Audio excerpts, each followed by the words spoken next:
The horror genre is synonymous with unpredictable twists, jaw-dropping deaths, and mind-blowing revelations. When a juicy red herring is dangled, it's tough not to lose sight of the bigger picture. And alternatively, a story might spell out what's going to happen in such a subtle way that nobody notices. And with 10 of these already covered, we're back with some more. So with that in mind, I'm Andrew from What Culture Horror, and here are 10 more horror movie scenes you didn't realise were tricking you. Number 10. The girls hint at their true identities, Trick or Treat. Trick or Treat tells 5 interweaving stories surrounding the small town of Warren Valley on Halloween night. In one scene, Laurie and her friends are getting ready to hit the town while dressed as fairy tale princesses and Little Red Riding Hood. Although it looks like the girls are trying to hook up with someone, it's later revealed that they are werewolves, keenly seeking out their next meal. Even though this reveal seemingly comes out of nowhere, the ladies' true intentions are teased repeatedly when they're introduced. On a first watch, viewers don't understand the women are being literal while discussing fresh meat and how they hope to avoid eating bad Mexican like last time. And when Laurie refuses to come out of her cubicle, Danielle says I'll huff and I'll puff, blatantly admitting she's a big bad wolf. Number 9.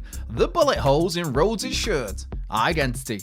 Identity opens with Malcolm Rivers, a serial killer with dissociative identity disorder who's awaiting execution. His psychiatrist, Dr. Malik, suspects only one of Malcolm's personalities has evil tendencies, meaning he should be harmless if that identity is eliminated. While awaiting the final verdict, Malcolm creates a scenario in his head where all his personalities are trapped in a motel, where people start dying. Since one of the occupants, Maine, is a convicted psychopath, he becomes the primary suspect. However, suspicion shifts towards Rhodes, the officer who transported Maine, when a bloody bullet hole is revealed on the back of his shirt. Sure enough, Rhodes is eventually exposed as Maine's secret partner in crime.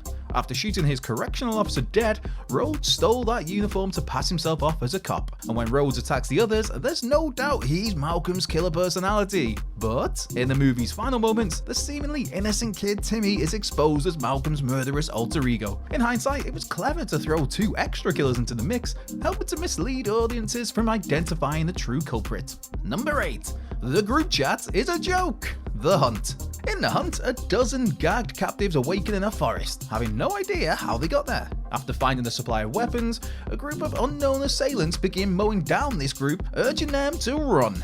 Although the ensemble has no idea what's going on, viewers are certain they are clued in. The movie opens with a group chat where multi-millionaire socialite Athena Stone is texting her companions, telling them how she looks forward to slaughtering a dozen deplorables at the manor. Based on this scene, it's a no-brainer that Athena and her elite friends are hunting people for sport. And while this is true, it's not in the way one would expect. In the third act, our heroine Crystal comes face to face with Athena, who reveals the group chat was a joke. When the chat was leaked, society assumed it was true, destroying the reputations of Athena and her friends. Out for revenge, she turned Manorgate into a reality, hunting the very people who ruined her career. Even though the prologue seems like a spoiler, it's a very clever red herring we all fell for. Number 7. The children's song, The Witch. In The Witch, devout Christian Thomasin finds her family targeted by a malevolent force after being cast out of their Puritan community. When her newborn brother disappears and her father's crops fail, Thomasin suspects a witch is to blame. Although a witch is responsible, there's a far greater threat nearby. After her whole family is killed, Thomasin learns the source of all of her suffering is the devil himself, who had taken the form of her billy goat, Black Phillip. What makes this twist so shocking is the fact that it shouldn't be much of a surprise. You see, when Thomasin's siblings Mercy and Jonas play with the goat, they sing a song which exposes his true identity. They declare Philip's crown grows out of his head, since he is king of all, who eats the lions from the lion's den, and we are your servants. Although filmmakers tend to be coy with their foreshadowing, this melody is heard clear as day. Nevertheless, the average viewer won't pick up on this detail since, well, why would anyone think the main villain is a goat? Number 6. Where's Michael? Halloween Ends. Regardless of how opinion-splitting Halloween Ends is, it's nevertheless impressive how deceitful its prologue is. This 13th Halloween movie opens with Corey Cunningham babysitting young Jeremy. To put this into perspective, this isn't just a regular horror movie, it's the supposed final entry in the most influential slasher franchise of all time. Even though everything starts innocently, viewers know that Michael Myers cannot be far away, and when Jeremy goes missing, it's only a matter of time before Corey stumbles upon the child's fresh corpse. That's when Halloween Ends pulls a fast one. Although the movie kicks off with a tragic death, Michael Myers plays no part in it. While Corey looks for Jeremy in the attic, the boy locks Corey inside, proving his disappearance was just a harmless prank. Yeah, that might get you killed, kid. Kicking the door open, Corey accidentally knocks Jeremy off the staircase, causing him to plummet to his death, traumatizing Corey and starting his downward spiral. Halloween Ends may have been a disappointment, but the misleading intro, yeah, that was pretty cool. Number 5. The Dance Club, Black Swan. In Black Swan, gifted ballerina Nina is cast in a major production of Tchaikovsky's Swan Lake. Desperate for validation and stardom, Nina obsesses over the show, causing her to lose her own grip on reality. Now, it's obvious Nina is deeply frustrated since she's regularly antagonized by her mother, teacher, and competitors, and when she hallucinates feathers on her back, it's impossible not to notice Nina's descent into madness. However, there are a couple of references that Nina is losing her mind, which are much more subtle. While Lily, Thomas, and Nina are dancing at a nightclub, for example, some viewers thought they saw something strange but couldn't quite pinpoint what that was. That'd be because the sequence features various manipulated images depicting duplicates of Nina and the other dancers in the background. In fact, some of them are wearing their Swan Lake costumes. Unfortunately, the scene changes every frame, so you struggle to pick up on this on a conscious level. Nevertheless, many viewers watching this scene will be adamant in their eyes we're playing tricks on them. And you'd be right. Number 4. Ed lays out the whole plot. Shaun of the Dead.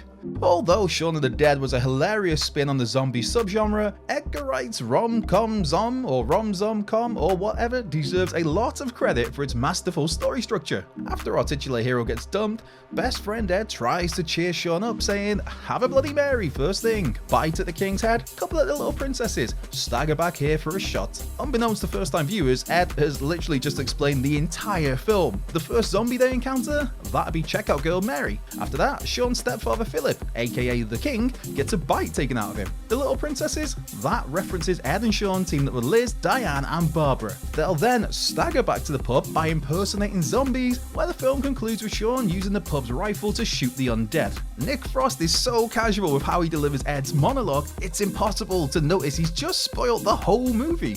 Number 3. The Safe. Saw 2. Even though the Jigsaw Killer seems ruthless, John Kramer never directly kills anybody, and he never intentionally caused the death of an innocent person, especially a child. So, when Jigsaw tells Detective Matthews his son Daniel is taking part in his latest test in Saw 2, something seems amiss. When Matthews sees Daniel on the TV monitor, he asks Jigsaw where they are. The criminal mastermind, he reassures Matthews, informing the impatient detective that Daniel is in a safe place. Although Jigsaw sounds like he's being deliberately vague, he's actually letting Matthews know that his son is literally inside the safe beside him, and the footage of Daniel on the monitor is pre-recorded. Of course, this wordplay goes over Matthews' head, forcing him to go on a wild goose chase which culminates in him becoming Jigsaw's next victim. If Matthews and his squad waited a few hours for the safe to automatically unlock, they would have been able to rescue Daniel with ease. Sadly though, Matthews never reunited with his son since he didn't listen to Jigsaw.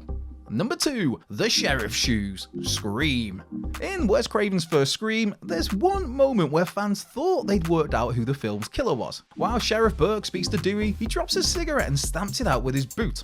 The camera, it lingers for just a few seconds, giving the audience a good shot of the sheriff's footwear, and attentive viewers notice Burke's shoes are remarkably similar to the ones worn by Ghostface when he attacks Sidney at the school. Although the shoes are a massive clue to Ghostface's identity, it's not in this scene.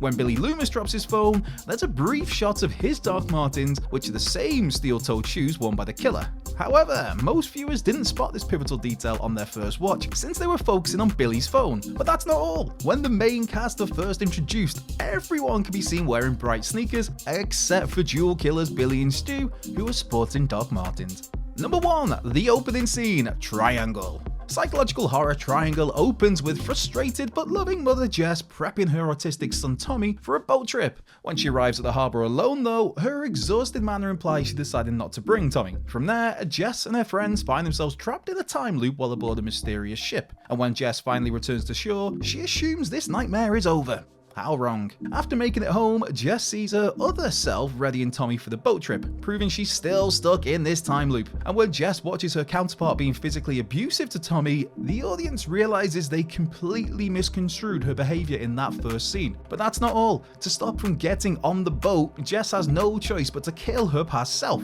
She then takes Tommy in the car, hoping to drive off into the sunset, only for the car to be hit by a truck, causing Tommy to die on impact. Acknowledging she can't escape her fate, Jess drives to the harbour, preparing to endure the time loop yet again, and again, and again, and you get the idea.